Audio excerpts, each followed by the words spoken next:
My name is Hollis Griffin, and I am a professor of media studies at the University of Michigan, and I am the editor of Television Studies in Queer Times, which is an anthology collection of essays about sexuality in television, especially in the context of streaming platform delivery, production, and reception.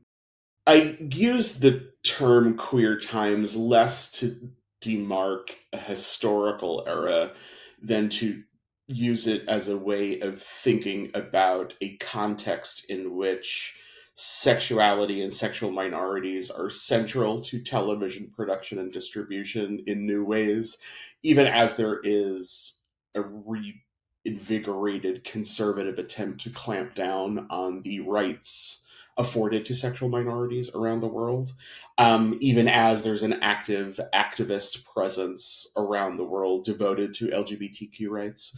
And so I wanted to think about a moment when television was central to all kinds of conversations going on in all kinds of different places about the rights of sexual minorities, about the cultures, bodies, desires of sexual minorities.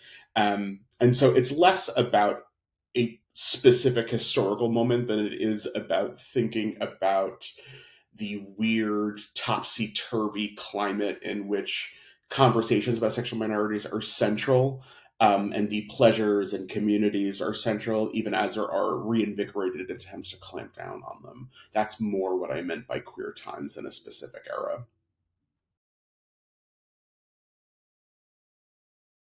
I think it's a dangerous, slippery slope to think about visibility as increasing, if only because it becomes too easily connected to equality and a rights understanding of LGBTQ issues, and making a kind of too easy connection between media presence and rights afforded. And so I always want to push back on the extent to which we understand visibility as increasing, because the truth is that, there have been queer images and queer narratives on television since its inception, really. What is different, I think, is the extent to which queer audiences are imagined throughout the cycle of production and distribution and are imagined in consumer demographics in new ways.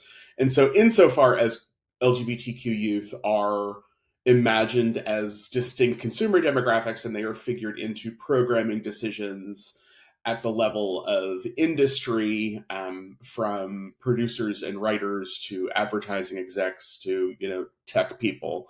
That makes it different, but I always want to caution that there have been LGBTQ youth finding themselves in TV for a long, long time. And so, what I think is different is the extent to which it is a demographic that is catered to, via programming decisions, via content offerings. But insofar as the content itself isn't new, I always want to make that differentiation. And how is it affecting? I would hope that there is, and I think that there's truth to this, that there is increasing centrality of these conversations in school settings, in family settings. They take up space in new ways, in what I hope are generative and liberating and affirming.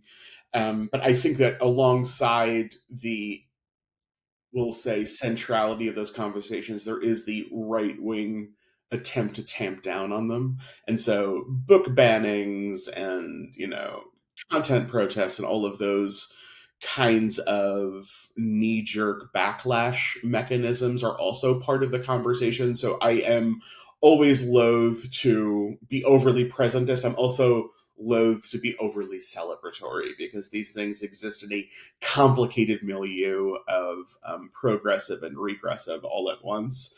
And so while I hope that the presence of content devoted to LGBTQ youth, and its increasing centrality on streaming platforms and on television's offerings, I hope that it opens up new spaces for conversations, and it definitely seems to have done that. It's also accompanied by less than progressive forces that would seek to limit and tamp down on it at the same time.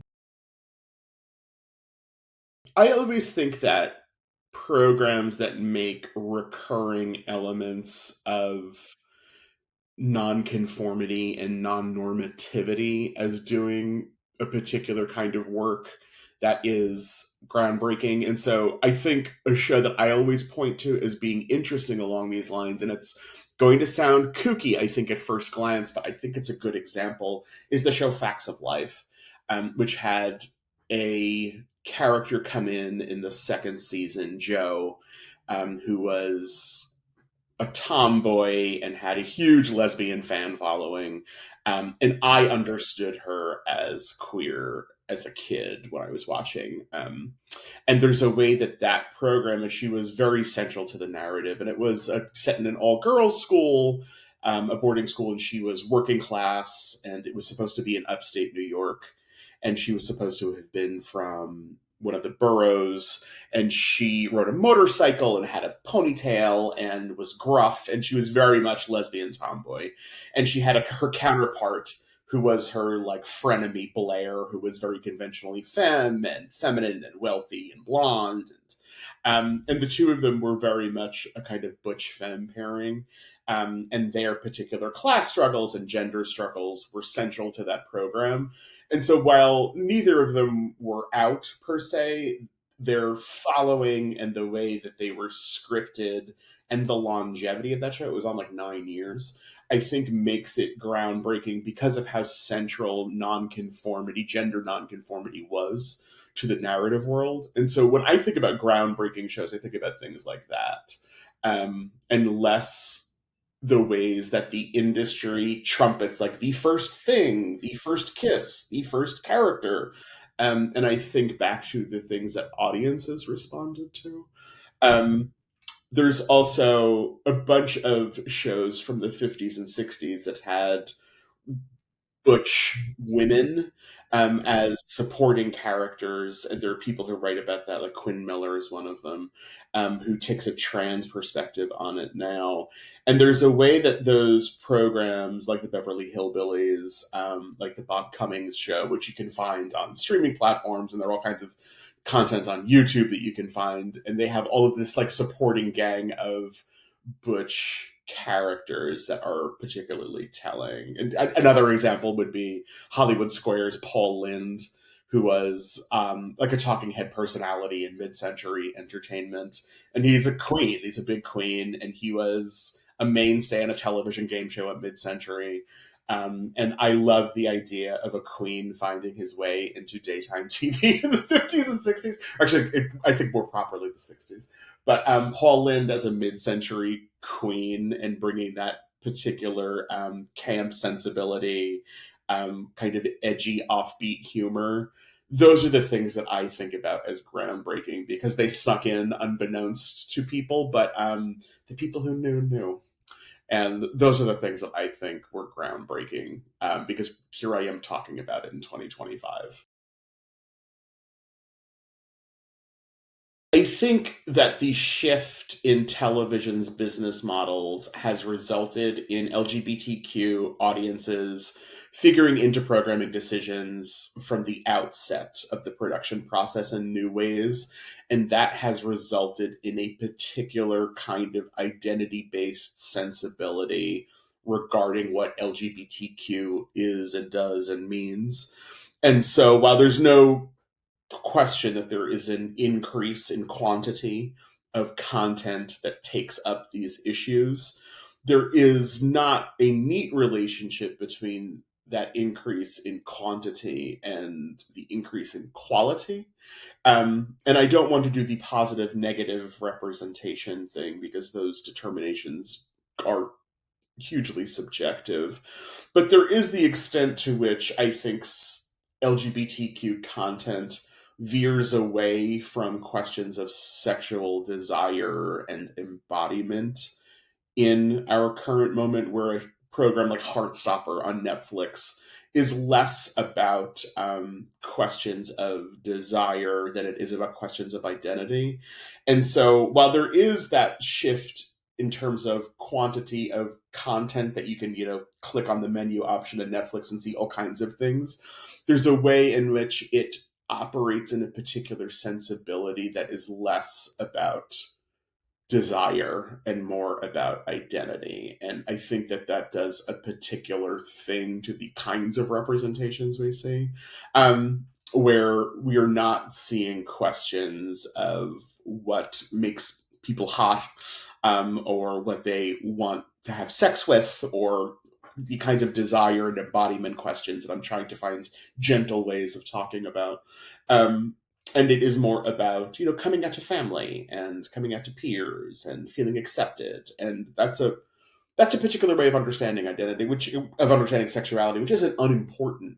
But I think that, when we imagine that increase in quantity as being a linear is having a linear relationship to political discourse, that's dangerous, because that's not what's happening. Um, it's something else that isn't necessarily as, um, linear as progress. And I think that we want very, very badly to see it that way. And it's much more complicated than that. Also, when you have production decisions imagined for queer youth, it's set in a high school. It's not set in pickup joints in New York. You know what I mean? Like, it's a different narrative world. It's a different set of questions. It's a different set of character choices, which isn't unimportant. But I think when we collapse these things into a singular take on what the politics of them are, is it's misleading. I had a lot of fun putting this book together because I wasn't sure how I wanted to organize the essays, but I was sure that I didn't want to have a collection of essays that used the same familiar set of concepts and critical frames and terms that typically organize, criticism of sexuality in television. Like, I didn't want to have a chapter on genre, and I didn't want to have a chapter on stars. I wanted to come up with a new critical vocabulary, that thought about television as the kind of complicated object it is, because for all of the development of streaming platforms, like, streaming platforms were still showing old content, and we can still go on YouTube and see TV from the 50s. And so it's this mix of old and new and concurrent business paradigms where content is imagined for streaming platforms, but also still imagined for broadcast networks. And there's a way that when I set out to do the book, I wasn't sure what I was going to get. And so it was very organic insofar as I developed a set of terms from the contributions that I got. And what was the heartbreak of this was that I got so many great contributions that I couldn't even include them all, which was disappointing. But that's kind of the nature of the beast when one does a project like this. And so when I had the essays all together, I'm such a analog thinker. I printed them out and I moved them around the office floor, and I thought about the things that spoke to one another. And I thought about the themes and terms that emerged from the converse. I put them in conversation with one another, actually, on the carpet of my office, and I saw themes emerge. And one of them was thinking about historicity, is what I call it, which is thinking about historical actuality. Like, how do we contextualize something in the moment at which it first circulated? What is it saying about the context in which it operates? Is there a way in which the representation is speaking to the history of LGBTQ representation writ large? There's also a bunch of essays that were thinking about plays with time, thinking about how representations of LGBTQ people and content on television were playing with history, actually jumping around in time, or, correcting historical errors, or reimagining historical moments. And so that was another thing. So you had these two kinds of relationships with time and history, but doing very different things at the same time. So one was about historical actuality, and one was about narrative play with television. Um, a narrative play with time on television, I should say. And there was another one that emerged that was about ideological contradiction, and thinking about how these things are, looking at representation and looking at text as being more complicated when you dive into it, and doing, contradictory things in terms of the politics of representations and in terms of how people understood them. And then there's an emergent strain in the field about questions of industry and people who took up the kinds of industry labor that go into LGBTQ TV, and thinking about the different kinds of professionals working in the industry, thinking about the different industry contexts. An essay I really like is about public access television in the 90s, and thinking about the kinds of content that could emerge there and the kinds of labor that brought television to audiences in that context. And another one looks at social media feeds of creators and how they frame content for audiences there, which in an essay I super like about Desiree Akhavan. And so I put the essays in dialogue with one another, or so that the conversation emerged organically as opposed to me inflicting some structure on them. And I'm happy with it. And dare I say, my hope is that I get to teach a class on it.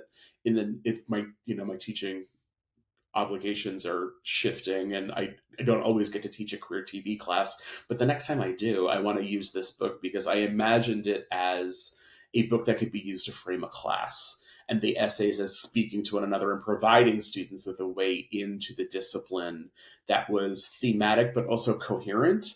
And so the book itself sets up a conversation that I hope brings students into the discipline in intuitive ways, but also in engaging ways. And I wanted to have an array of content talked about, but I also wanted to have an array of people talking about it. And that's what I got in the end. I think the thing that I hope that people take away from television studies in queer times is that it opens up an avenue to have engaging conversations about the relationship between television and sexual politics, and that it provides new ways of thinking about questions that have lingered for decades. What is the relationship between media representation and LGBTQ politics? What is the relationship between the circulation of television content and how people understand sexual desire? And I'm hopeful that people leave the book with a reinvigorated sense that television still matters, and that television is still an object that reveals a lot about the ways that people live and the ways that people desire and the ways that people understand themselves in relation to a larger orbit of sexual desires and sexual identities. And so I'm hopeful that people leave the book with an engaging set of conceptual frameworks for approaching their own questions and approaching additional objects, because television is as a site of analysis is constantly changing, and there's always new programming, and there's a way in which books can only ever take a snapshot because there's so much and it's always growing. And so I'm hopeful that it provides an inroad that looks forward in new ways. I'm hopeful that television and user generated content find a way of being more synergistic, because the truth is that people younger than you and me, I would assume that you're much younger than I am, but my students aren't watching television and don't talk about or think about television. And I'm hopeful that television and the kinds of things that they're engaging with more, like TikTok, find ways of generating new genres, new programming paradigms that speak to younger audiences, because there is a disconnect right now between what you and I understand as television and what younger people are doing. Because while Heartstopper, it takes up a lot of, and now, my students aren't even watching Heartstopper anymore. Well, newer programming takes up a lot of space in the moment it comes out. There are ways that my students are not looking to Netflix for these questions. They're not looking to television for questions about sexuality. They're looking to user-generated content on social media platforms.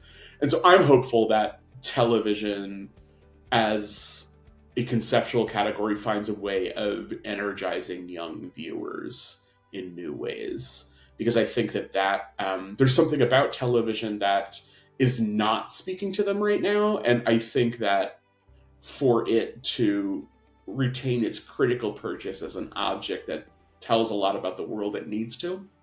And so I'm hopeful that there is some synergy between the kinds of content that circulates on TikTok and the kinds of content that circulates on television that increasingly speaks to one another more, as opposed to these clumsy attempts to have social television where, like, you can post about it on TikTok. Like, nobody's really doing that, really, in any ongoing way that the industry has managed to capitalize on.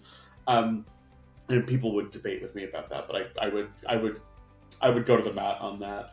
And so I'm hopeful that there is some attempt that dovetails with what younger people are actually doing and consuming going forward. I think an instructive way of thinking about this is that we're increasingly seeing limited run series. And so there aren't television series that are on for, 8 seasons anymore. That's not a thing anymore because the industry has changed.